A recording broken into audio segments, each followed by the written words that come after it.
hubs of the communication network. Because this is a black space that's not being policed or overseen in any way. So this is where black and African people are free to speak. Okay, at the water fountains. I'm sorry, what? At the water fountains. At water fountains, yes. Yes, okay. And so that's where you can ask after family members you've been separated from. That's where you can plan rebellions and revolts. It's where you can plan escapes. It's where you can do everything you're not allowed to do when you're under the eye of the master and the master class, which also includes things like falling in love or flirting, stealing a kiss, all these things you can't do. So why couldn't they just run away? This becomes activity at the public water fountains. So why couldn't they just run away? To where? Yeah, true. Yeah. To where and how do you get there? Yeah, I see it.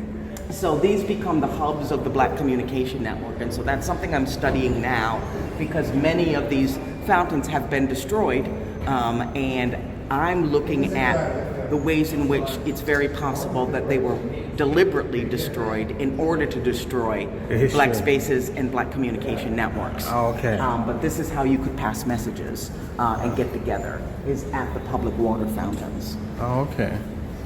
Interesting. And I see that this has got bigger. Yeah. Yeah, that's amazing, man.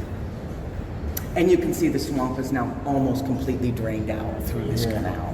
And we're starting to build now a city. Yeah. So we're going to go outside now and orient ourselves from these images to what it looks like today and understand that the earliest beginnings of downtown Rio de Janeiro were black spaces that have been deliberately erased. Yeah, okay.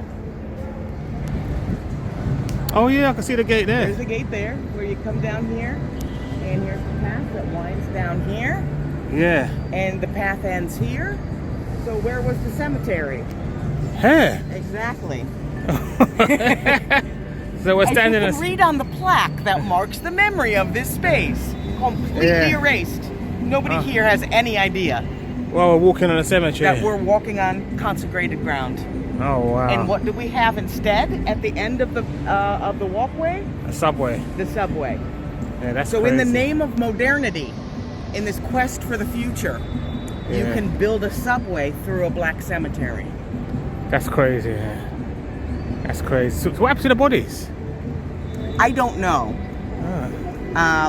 With some of the cemeteries, as modern medicine kind of arrived and displaced religion, a lot of these, like I said, where the dead were interred inside the churches, that was outlawed. They disinterred those remains and moved them and built the modern kind of cemeteries that we have today.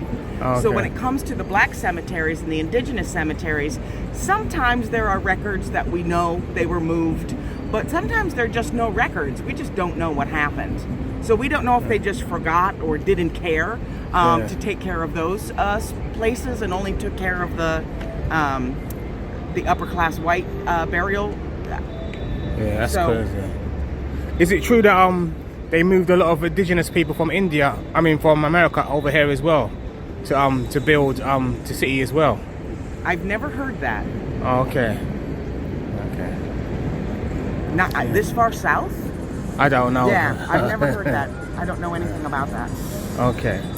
What there is right now is brand new, like this week, breaking news about archaeology in the Amazon region, which is suggesting that the indigenous in Brazil did have grand cities, like the Mayans, like the Aztecs. Because we're always taught that Brazilian indigenous were very, very simple, that they didn't build cities, that they weren't urbanized.